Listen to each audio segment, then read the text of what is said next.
more. Over here, they're giving it less. This is when they're up for election. So when the year they're up for election, they give "I care about you" speeches a lot more than substantive policy speeches. And when they're retiring, they're giving a lot less. We call that phenomenon shirking in political science. We also care about what is the stuff of political conflict, like how do the parties differ, and how does that change over time? It's become very fashionable to look at word counts in an anecdotal way. We're seeing more and more of this. This is a graph from the New York Times back in the Republican-Democratic conventions that was supposed to illustrate something about how the candidates differed.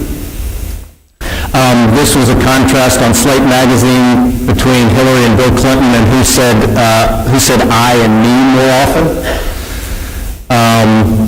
This is that same New York Times graph contrasting the Democrats, or similar New York Times graph contrasting Democrats and Republicans.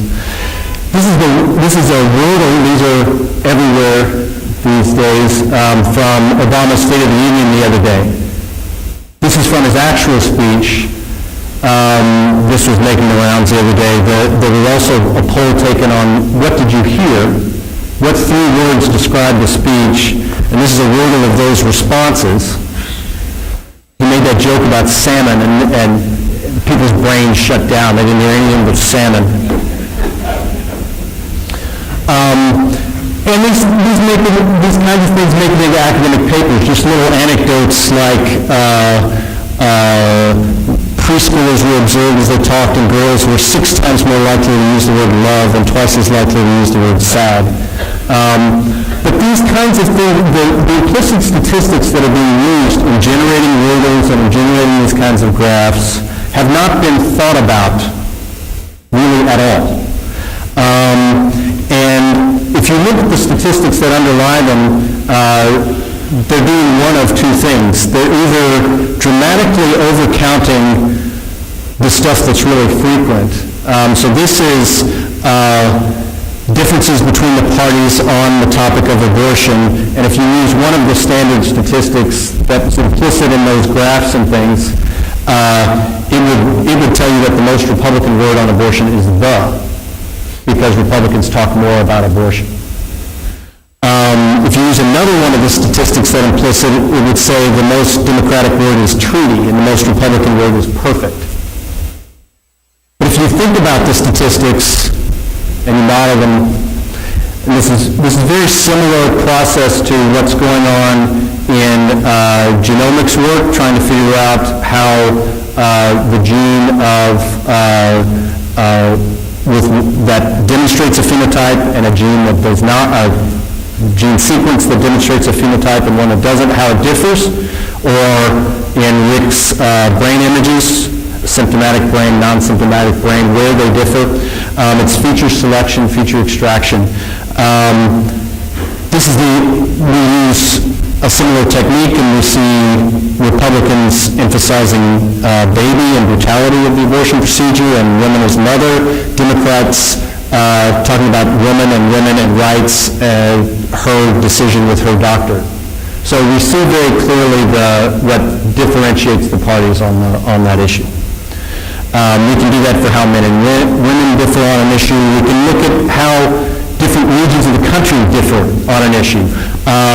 This is on the topic of public lands, how different state delegations differ. My home state of Kentucky is concerned about bears for some reason, but we see coal and fisheries and things we would expect to see. And we can look at these things over time. This is defense from 97 to 2004. In 2000, we had the Summer of the Shark, when there was almost no dispute over defense. And then we had 9/11. It went a little fast for me there. We had 9/11. I'm going to play it again.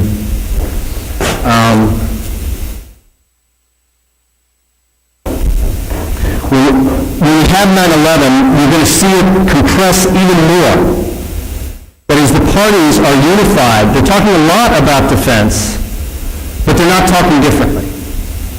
It's not till the Iraq War, and particularly when the Iraq War goes differently than announced, that it then explodes like this. And we see different frames, okay, and this freedom frame comes out.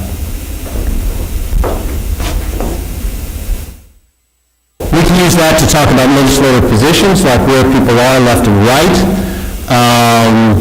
math. This is again on abortion. This is just those two most extreme words, baby and woman.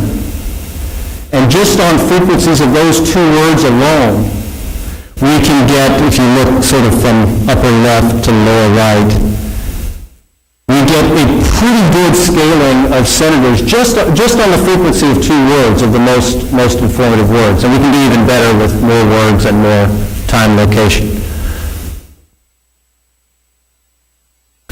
So we can get locations of individual legislators at individual points in time on individual topics.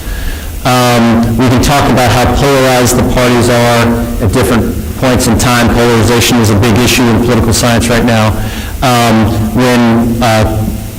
In Clinton's last term, the budget was the most polarizing issue. Defense not very. Education built up to the No Child Left Behind. Defense, again, summer the shark, less polarizing than sports. Sports, I stand to congratulate the great North Dakota Tech volleyball team on their victory. People don't demand equal time on that. They're not really polarized. Defense was less, after 9/11, was less polarized than sports, but then became the most polarized issue.